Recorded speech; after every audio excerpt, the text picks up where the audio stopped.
আসসালামু আলাইকুম। দেশ বিদেশ টিভি থেকে হুসেন বলছি। আমার চ্যানেলে সবাইকে স্বাগতম। ডক্টর ইউনূস অনেক খ্যাতিমান মানুষ। বিশ্বজুড়ে তার পরিচিতি রয়েছে এবং তিনি রয়েছেন বাংলাদেশের এখন ক্ষমতায় প্রধান উপদেষ্টা। এখন ডক্টর ইউনূস খ্যাতিমান হন বিশেষ করে নোবেল প্রাইজ পাওয়ার পরে।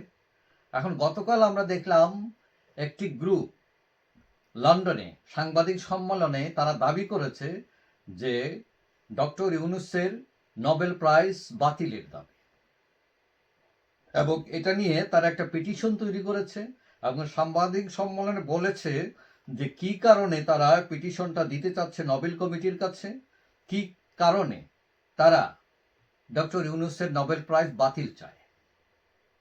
তো তারা যেসব পয়েন্ট বলছে সেগুলো হলো, কারণ হচ্ছে তারা কারণ দেখিয়েছে 5 আগস্টের পর 3000 পুলিশকে হত্যা করা হয়। যদিও এই যে 5 আগস্টের পর কিন্তু আসলে ইউনূস সাহেব ক্ষমতায় বসছেন 8 তারিখ। সুতরাং 5 তারিখ থেকে 8 তারিখের মধ্যে যেগুলো হয়েছে এগুলোর দায় তো তার না, কিন্তু তারা সেটা উল্লেখ করেননি। 2 নম্বর হচ্ছে ইন্ডিমিনিটি করে যে হত্যাকারীদের রক্ষা করা হয়েছে সেই জন্য তারা এই প্রাইজ বাতিলের দাবি করছেন। তারপরে আরেকটা পয়েন্ট হলো আওয়ামী লীগ নেতাকর্মী হত্যা, আগুন, লুটপাট, ভাঙচুর, এইগুলোর একটা কারণ নেই। তারপরে তারা বলছেন সংখ্যালঘু নির্যাতন হচ্ছে। তারপরে 32 নাম্বার ভেঙে দেওয়া, সারা দেশে আওয়ামী লীগ নেতাকর্মীদের বাড়ি ভেঙে জ্বালিয়ে দেওয়া, সন্ত্রাস তৈরি করা। আরেকটা হলো জঙ্গিবাদ এবং সন্ত্রাসীদের প্রশ্রয় দেওয়া। তারপর তারা বলছেন আইএস এর উত্থান হচ্ছে বাংলাদেশে, তাদের তৎপরতা বেড়েছে এবং বাংলাদেশ সন্ত্রাসী রাষ্ট্র হিসাবে প্রতিষ্ঠিত হচ্ছে। এবং সব শেষে বলছেন যে বাংলাদেশের সংবাদপত্রের স্বাধীনতা নাই, এই সরকার দিচ্ছে না, এবং এই সব কারণে তারা নোবেল প্রাইজ প্রত্যাহারের দাবি করেছেন নোবেল কমিটির কাছে। এখন এই পিটিশনটা তারা তৈরি করেছেন, সাংবাদিকদের জানিয়েছেন, এবং আশা করা যায় যে তারা এই সপ্তাহখানেকের মধ্যে সেটা নোবেল কমিটির কাছে পৌঁছে দেবেন। এখন নোবেল প্রাইজ একটা অত্যন্ত এই পৃথিবীর মানে যত পুরস্কার আছে তার মধ্যে হচ্ছে বেস্ট হচ্ছে নোবেল প্রাইজ। এখন এই নোবেল প্রাইজ পেয়েছিলেন ডক্টর ইউনূস শান্তিতে, গ্রামীণ ব্যাংক সহ। এখন তারা এটা ফেরত যদি দেয় বা ফেরত আনতে চান, অর্থাৎ প্রত্যাহার বা বাতিল, তাহলে এটা ডক্টর ইউনূসের জন্য খুবই অসম্মানের হবে।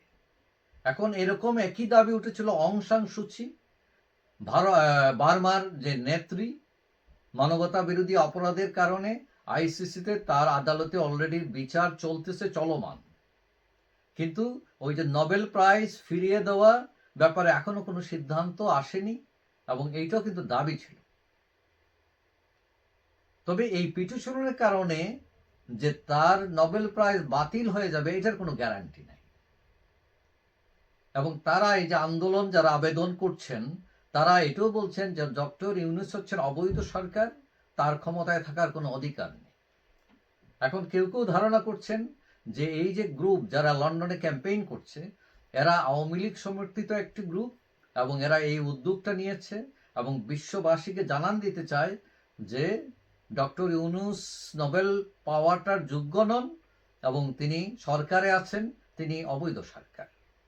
অর্থাৎ সবকিছু মিলিয়ে এটা বোঝা যাচ্ছে যে আওয়ামী লীগ বসেনি, তারা বিভিন্ন জায়গায় ক্যাম্পেইন করছে এবং তারা এটা বোঝাতে চাচ্ছে যে শেখ হাসিনা হচ্ছেন বৈধ সরকার। কিন্তু সমস্যা হচ্ছে যে যতই ক্যাম্পেইন করেন না কেন, আবার ক্ষমতা একবার ছেড়ে দিলে আবার ফিরিয়ে আনা মানে এটা অনেক ডিফিকাল্ট, তবে অসাধ্য নয়। যাই হোক, সবাই ভালো থাকবেন।